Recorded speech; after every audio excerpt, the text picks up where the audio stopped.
नमस्कार, आप देख रहे हैं आरजे रमझाजर और मैं हूं पुखराज सिंह। 4 अगस्त को जिला सहित पूरे राज्य में फ्रेंडशिप डे हर्षोल्लास के साथ मनाया गया।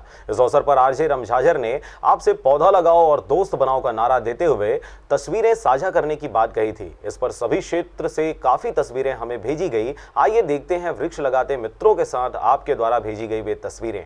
मेरी जिंदगी सवारी मुझको गले लगा के बैठा दिया फलक पे, मुझे खाक से उठा के।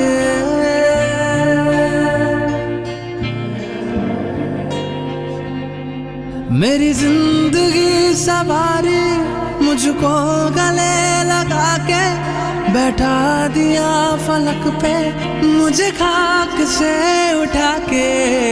यारा तेरी यारी को मैंने तो खुदा माना,